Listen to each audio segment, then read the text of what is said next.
Some of the most powerful herbs that you can grow don't show their strengths above the ground. It's hidden in their roots. For centuries, these herbs have been relied on to heal, strengthen, and sustain families. The best part, you can grow them right at home. In this video, I'm going to show you why root herbs are so valuable, when and how to harvest them for the best potency, and the simple ways to turn them into remedies that you'll actually use. When a plant is done growing for the season, it moves all of its energy back down into the roots. That's where all the good stuff is concentrated. This makes late fall after the first frost or spring before the plants start growing again the perfect time to dig those roots. You'll get stronger medicine and better storage roots if you harvest them at the right time. First up is horseradish, and I know a lot of people think of it as food and not an herb, but its root is actually a powerful medicinal plant that's been used for centuries. When you grow your own, it's far better than anything that you can find in the store. Sharp, fresh, and it'll definitely wake up your senses. Horseradish is a hardy perennial, zones 3 through 9, and it'll come back year after year, bigger and stronger. You can recognize horseradish by its crinkly leaves, and oftentimes the young leaves are deeply serrated. You'll want to dig the root after the leaves have died back, and that's generally after a hard freeze. This is when the plant's energy has moved all down into the root system, making it more potent. Freshly grated horseradish can be added to vinegar for sauces, and it's also one of the ingredients that you'll find in fire cider. It's excellent for the immune system, fantastic for clearing out the sinuses, and it's great for fighting off colds. But it's more than that. It stimulates the digestion, boosts appetite, and helps the body break down food more efficiently. It's often used for colds and flus, but it's also very effective against bacterial infections of the respiratory and urinary systems. It improves circulation and helps warm hands and feet, which we could all use on a chilly winter morning. Now here's something to remember. Avoid dry horseradish root. Once it's dry, it loses its potency. Fresh root is where the magic happens. You can make a tincture with horseradish. Grate the horseradish, fill a jar 3/4 of the way full, and then pour alcohol or even vinegar over the top of it. Make sure it stays covered. Let it sit in a cool, dark place for 4 to 6 weeks, and after that, then you can strain it off. And a little warning with the tincture, it is strong. My mom used to say, it'll put some hair on your chest. For a gentler option, you can mix the fresh grated horseradish root with some honey. A spoonful a day is definitely going to help boost the immune system and clear those sinuses. Horseradish is an antimicrobial, expectorant, stimulant, carminative, and a diaphoretic. Diaphoretic just means it just helps the body eliminate toxins by gentle sweating. Horseradish can also be used externally. To make a poultice, you'll grate the horseradish and you'll place it on a thin towel or even a paper towel, and you'll want to place that on sore muscles or joints. The heat from the root stimulates blood flow and eases the pain, but you don't want to leave it on too long. 5 to 10 minutes is generally enough. What you want to feel is that warm, tingly feeling. And you also want to test it first, because some people have sensitive skin to the horseradish root. And as always, you want to take a moment for each herb and study up on them a little bit to make sure that it's safe for you personally. I have a free PDF of the herbs that we've talked about, plus a few others that go into greater detail. And you can snag that link in the description below. Up next is Echinacea, or also known as purple coneflower. It's one of the most recognized herbs in the garden, and for a good reason. Echinacea is both beautiful and potent. Its bright purple petals and its spiky cone attract pollinators all summer long. But its real strength is underground, its roots. It grows well in zones 3 through 8. It's a hardy perennial that comes back year after year. It does take a little patience though. You don't want to harvest the root the first year. You want the plant to grow and mature to reach its full potency. Fall is the best time to harvest the roots after the leaves and the flowers have died back. This is when all of that energy has gone down into the roots, concentrating all of the medicinal compounds. Once the roots have been harvested, you'll want to chop them right away. And to make a tincture, you'll put them in a jar, cover them with some alcohol, like a vodka or brandy, and then let that sit for about 4 to 6 weeks. After that, strain it off, and you'll have one of the best immune building tinctures that you could make at home. Pour that tincture into some smaller bottles with some droppers. That makes dispensing a lot easier. Why tincture it? Echinacea's active compounds called alkylamides extract best in alcohol. A tea made from the dried plant still has benefits, but a tincture captures those compounds far more effectively and will last for years. Echinacea is known for stimulating the immune system, shortening the duration of colds, and helping the body quickly respond to infections. It's an antimicrobial and anti-inflammatory, making it a great all-around support herb, especially through seasonal changes and stressful times. You can combine it with horseradish or elecampane for a broader immune and respiratory support. And as always, harvest responsibly. Leave enough plant so that it can thrive for years to come. Next up is Elecampane. If you've never grown this one before, it's a real showstopper. The plant itself can be about 6 to 8 foot tall. It has really long, fuzzy leaves with daisy-like flowers that start to bloom about mid-summer. When people drive by and they see this in the garden, they've got to stop and ask what this one is. This fall, the grasshoppers came in and munched most of the leaves and made the plant look pretty bad. But honestly, I'd rather have it munch the Elecampane because it can handle it rather than my tomatoes and my pepper plants. Because the plant was pretty tattered, I went ahead and cut the plant back. And the thing about this plant is it's very strong and it can handle that. However, it is not time to harvest the roots yet. Elecampane grows best in zones 3 through 8. It likes moist, well-drained soil and some afternoon shade, but it'll survive even if you don't give it afternoon shade because this plant is truly hardy. You don't want to harvest the roots of Elecampane the first year. You want to wait until the second year when the roots are nice and big and resinous. And you also want to wait until after your first hard freeze. And then after that, you can harvest anytime during the winter time before it starts to grow again. Once you've harvested the roots, you're going to wash them and then slice them very thin. Because this root is very fibrous, it takes a long time to dry. So the thinner it is, the faster it's going to dry and the less chance that you're going to have of it molding. You can make a honey infusion with the roots, and this is the way I really like to use it. You just take that fresh, but you could also use dry root, put it in a jar, cover it with some honey completely, and let it sit for at least 2 weeks before using it. Or you can make a tincture, putting your root in a jar and covering it with alcohol. Honey infusions of Elecampane is soothing and perfect for coughs. The honey draws out the aromatic oils in the root, making it a little bit easier to take and better on your palate. A fair warning about this honey infusion, it's still very strong, and some people might even call it nasty, including myself, but it really works. Alcohol tinctures extract deeper resins and active compounds, making it an effective expectorant for lung congestion. Elecampane has long been used for respiratory health. It loosens mucus, calms coughs, and strengthens the lungs. It's also an antimicrobial. It has a warming effect, making it excellent for winter wellness. Just like Echinacea, you'll be grateful to have this one on hand. Even with a few grasshoppers, it's still one of the prettiest herbs in the garden. Next on our list is burdock. This one practically grows itself. You'll find it everywhere, in pastures and ditch banks, and this is why a lot of people call it a weed. But if you keep this plant under control, it's a real powerhouse. Burdock is a biannual, and it grows in zones 2 through 10, and the leaves get really huge, so big that you have to kind of tuck it away so that it doesn't take over. I like to grow mine on the very edge of my garden. If you ever wanted to grow smaller plants or shade-loving plants near or around burdock, you'll find that you have to trim those large leaves quite often because it grows back quickly. But that can be used to your advantage. I like to take those big leaves and lay them around my garden and use them as mulch, and it works perfectly. It feeds the soil, reconditions the soil, and protects it from the sun, as well as keeps moisture in. In the second year, burdock will send up tall stalks of burr-like flowers. Now, if you allow these to mature, they will stick to everything.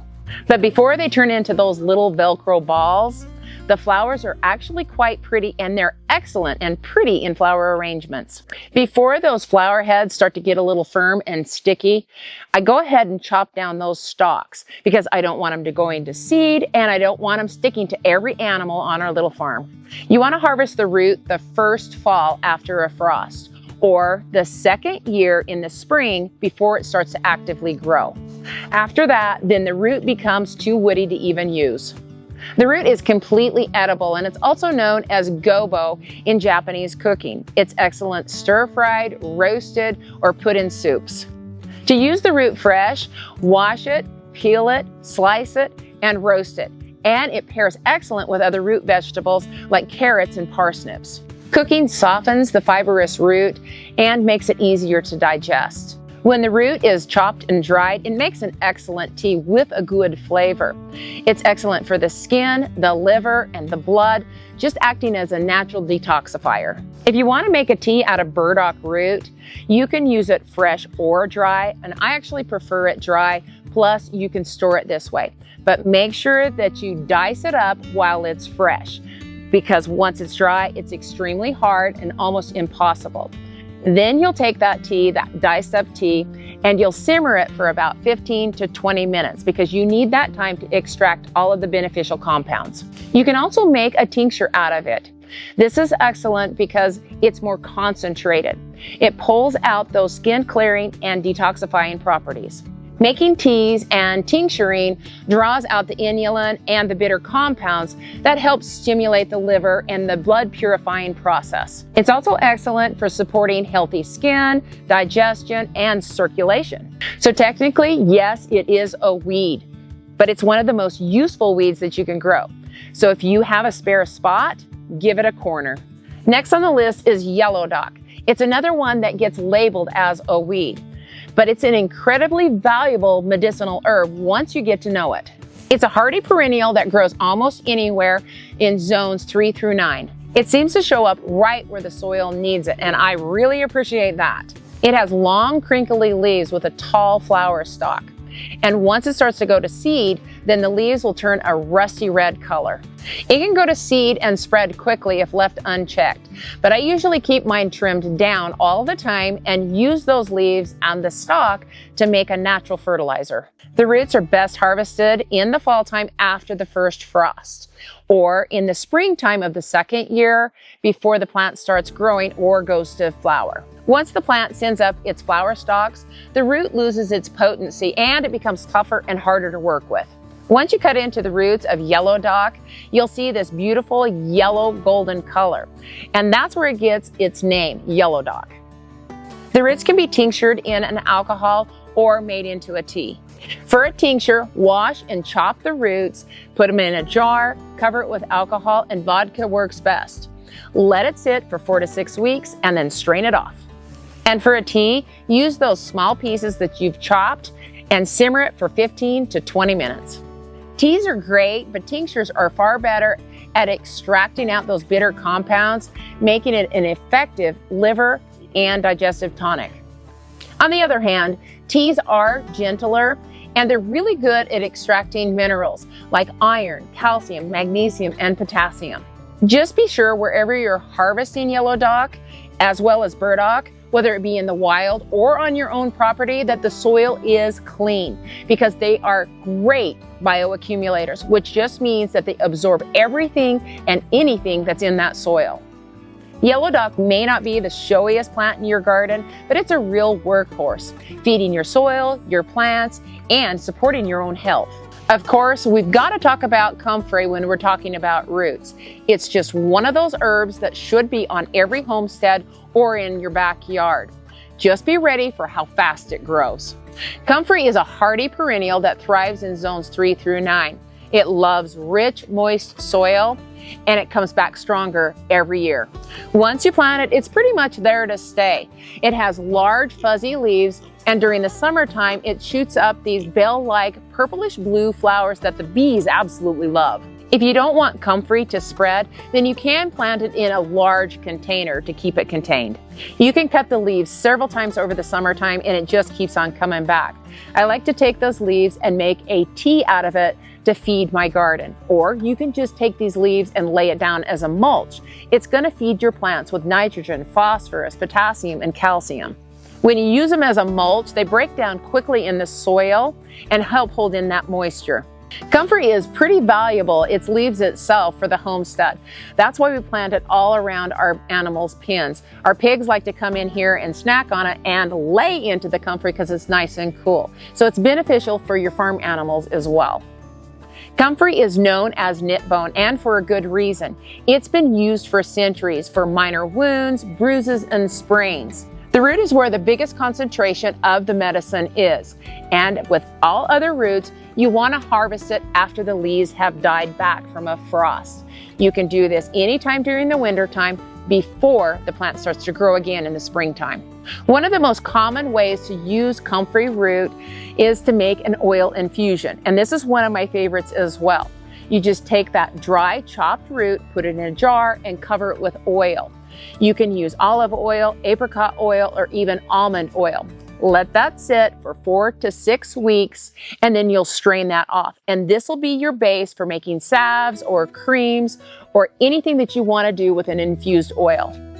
Comfrey can encourage cell regeneration and tissue repair. That's why this plant is so valuable to have on your homestead. Many people say that you shouldn't take Comfrey internally because it contains alkaloids that can affect the liver. But I'm not here to tell you whether you should or shouldn't. You need to do your own research and do what's best for you. Next up is marshmallow, and it is as gentle as it is powerful. It grows beautifully in zones 3 through 9. It loves rich, moist soil. A good place to put it is on the edge of beds or in a damp place where it can get a lot of water and reach its roots down deeply.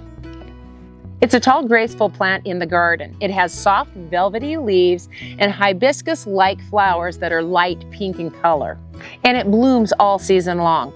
All parts are usable on this plant: the leaves, the stems, the flowers, and the roots. But the roots are where the soothing magic is. You want to harvest it the second or third year in the fall after a frost, or in the early spring before it starts to actively grow. This is when the plant has matured, and that's when it pulls all of its energy down into the roots, and that makes the best medicine. When you slice the root, it's full of natural mucilage. That gel-like substance coats and soothes irritated tissues. And it has a naturally sweet flavor, making it easy for animals, adults, and even kids to take. Marshmallow root is best used in a cold infusion. Simply soak the shredded or sliced root in some cold water for several hours. It'll start to get a little thick and cloudy, and that's when you know it's ready. Cold water preserves that mucilage, and that's what gives marshmallow root that soothing, healing quality. Heat destroys it, so cold infusion is the best way to keep all of its healing benefits. It's wonderful for soothing sore throats, calming coughs, easing stomach irritation, and supporting urinary health. On the homestead, marshmallow is one of my favorite herbs to use with my goats. It's wonderful for supporting milk production. The high mineral content and its ability to improve circulation and hydration make it a great tonic for lactating animals. The roots can also be infused in honey for a soothing cold and flu remedy. Slice the roots thinly, place them in a jar, cover them with honey, and let it sit for a couple of weeks. It's sweet, delicious, and coats the throat beautifully. It's also perfect for anyone doing outdoor work in dry, dusty conditions. Marshmallow root is one of those herbs that I think every homestead should have. It's gentle, beautiful, and incredibly versatile. Next up is one that surprises a lot of people: Blackberry root. We all know it for the sweet fruit, but its root is where the strongest medicine is found. Blackberries grow best in zones 5 through 10, and whether you've got a thornless or a thorn variety, they both are used the same way. I have noticed that my thorn variety blackberries will send runners up more than my thornless varieties do, but I actually don't mind. This is just their natural way of reproducing. And I use those runners that they send up for my medicine of the roots that I'm digging, and this helps keep them under control. You want to harvest the root after the leaves have died back. But if you live in an area where the leaves don't die back, then just harvest it during the winter time. This is when all of that energy is in the roots, just like every other root herb. Once you've dug or pulled up the roots, you want to scrub them off with a scrub brush to get them nice and clean, but you don't want to peel or scrub too much. The outer layer of the root is where most of the tannins and the medicinal compounds are found. So that's why you don't want to remove all of that outer layer. Once the roots are really nice and clean, then chop it really fine. You can make a tea or a tincture with this blackberry root.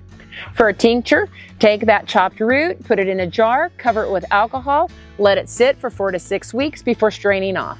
For a tea, the smaller or the finer the roots are, the better, because that's going to pull out more of that medicine. And you're going to want to simmer it for 15 to 20 minutes so that you can extract all of that medicine. Blackberry root is incredibly astringent, meaning it helps tighten and tone tissues.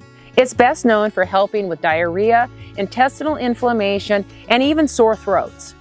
You can also make a really strong tea to gargle with. This helps with any mouth infections or throat irritations. Blackberry root was traditionally used for heavy menstruation, hemorrhoids, and poison ivy. On the homestead, blackberry root has always been one of those food and herb crossovers that we've always been able to rely on. A lot of people already have blackberry growing, but if you don't, then it's definitely something worth adding. You can always add it to the outskirts of your property on fence lines, which is where we put ours, just to save space and make sure that you have that blackberry root on your homestead or your backyard. With all of these roots, you want to process them as soon as possible. Once they've been dug up, you want to clean them very well. Once they're cleaned, you're going to want to chop them to be about the same size so that they dry evenly. Especially with Elecampane, you want to make sure that they are sliced evenly and thinly because Elecampane is more prone to molding. When you're drying herbs, however you're drying them, whether it just be in an airy space or in a food dehydrator, you want them to dry quickly, but you don't want the heat to be on too high. I like to keep mine around 115 or lower. When you're tincturing these herbs, you can use them fresh or dry. Just make sure that your alcohol or your vinegar covers the herbs completely. The same thing with honey. You can use fresh or dry with honey. Just make sure that your herbs are completely covered. When you're making an oil infusion with herbs, you want to use dry herbs because if you're using herbs that just been freshly harvested, then you have a higher chance of getting mold. The next time you think about herbs, don't just look at the leaves. The real strength is hidden underground. If you've grown these herbs before or want to grow these herbs, I'd love to hear about your experiences. So drop those in the comments below. Don't forget to grab your free PDF to build your herb wisdom. Have a great day, a better tomorrow, and may God bless you in your herbal adventure.